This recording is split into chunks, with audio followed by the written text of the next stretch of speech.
Shannon and Skip are going to be talking about, T.O. We all know the news that broke that T.O. will not be attending the Hall of Fame inductive ceremony that usually the Hall of Famers attend. He's deciding to spend that time and have his own ceremony with his friends, families, and young and loved ones. Now, I'm not the one that tells a person on how to, validate his career. It was his career, it's his blood and sweat and tears. We all know the history with him and the Hall of Fame writer voters that vote for the Hall of Fame.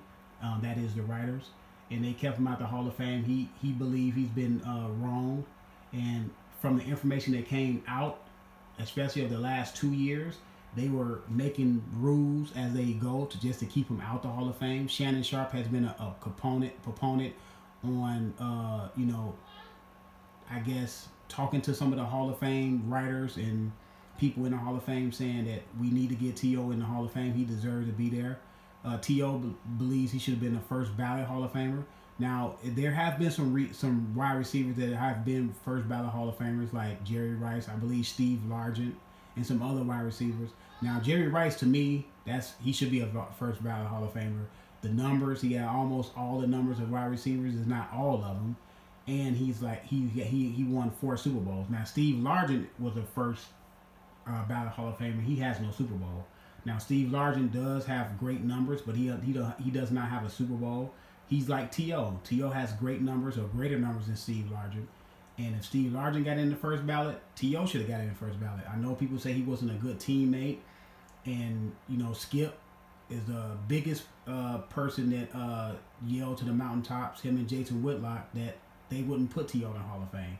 Now, Skip said he wouldn't put T.O. in the Hall of Fame because he obliterated a lot of teams like Dallas, San Francisco, the Eagles that he were on.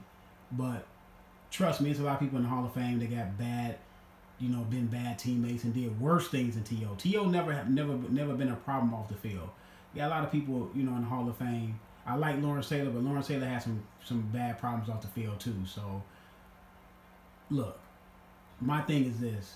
A lot of these pundits and, commentators are getting up in arms because, it's a tradition to be there. But if the man don't want to be there, he doesn't have to be there. He already said he doesn't have to be validated by the Hall of Fame. In his book, he's a Hall of Famer. And, he doesn't have to be validated by that. I don't know if I truly believe that all the way. I think, every athlete want to be validated at some point. But I understand what he's saying is he don't need nobody to validate him. Bill Russell famously didn't show up for his inductee into the Boston Hall of Fame ceremony. He didn't show up, so he said he didn't need validation. So to me, it's good to have self-validation. Therefore, no one can define you. It's good for your peace of mind. You don't run around seeking validation from any other, from any person. So that's good on T.O.'s part. But let's see what Shannon might say. Not going to the hall for this very special and joyous occasion would be an understatement, because I don't know if T.O. realizes. Yeah. I don't know if T.O. realizes how many guys that are in the Hall of Fame that went to bat for him with the voters that select to go into the Hall of Fame. But see, Shannon, I think you're missing the point. I think T.O. appreciate the guys that went to bat for him, but he's doing this on principle. He's saying that the writers left him out, and wrongfully things came out, when his name came up to get selected, that they were changing rules on the spot to keep him out. So I don't think he has nothing against you or the people that went to bat for him. I think this has something to do with the writers. He believed they wronged him, and he believes that the process was not, the process was tainted and the process wasn't fair. So this is his stand. Especially you. Yes. Skip, I've gotten to know T.O. a little bit better over the last couple of years. Talked to him. And I've always said this, and I knew this about him the very first time I met him and talked to him. If T.O. feels you've ever wronged him, he'll never forgive you for it. And let me say this: I think that comes from T.O.'s childhood. T.O.'s story is that his father lived across the street from him just about all his young life and some of his teen life, and he didn't even know that was his father. he liked a girl that was his sister. The father had to intervene and say, "I'm your father," because he liked his sister. He liked his sister, and the father couldn't let that go down. So he finally told T.O. that he's his father. And to me, a lot of trust issues come from that, stemming from his childhood, because we all shaped by our childhood. Now you will think as T.O. gets a little older, a little bit more mature, he will let it go. But it's still ingrained in him. I think that still hurts T.O. to this day. Never ever let you forget. See, Skip, when he says, well, and you've asked him the validation, he says, well, I don't need validation. Well, actually, Skip, we all want validation. You practice during the course. See, okay, I understand what Shannon Sharp says. We all want validation for our hard work, but then I understand a thing what T.O. is saying. T.O. saying I self-validate myself, therefore I don't have to go out seeking validation from others or, having people define me. I self-define myself. That's what you should do. You should validate your own work and appreciate what you did, and you should self-evaluate and have self-confidence in yourself that you don't need anyone to validate you of your hard work. Bill Russell also didn't show up for the Boston to be inducted to the Boston Hall of Fame ceremony. He just didn't show up because he said he didn't need validation. He has self-validation, so he didn't need a ceremony.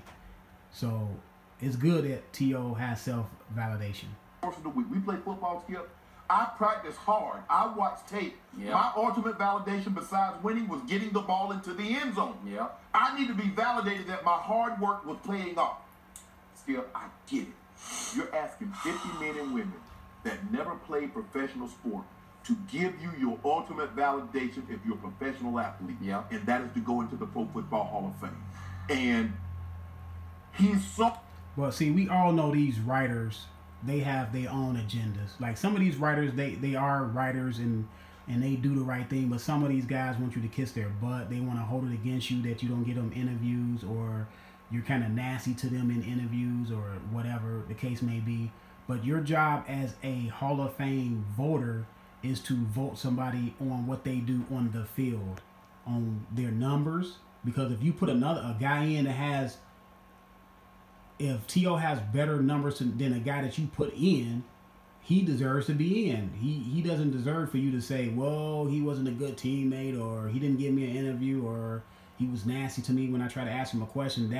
No, your responsibility is to vote on him and critique him on his numbers and what he did on the field. Nothing else. Caught up. And rightfully, Skip, should he have been a first ballot? I believe he should. But Skip, when they ask, would the pro football, anybody that's a Hall of Famer, would they please stand? They don't ask if anybody's their first.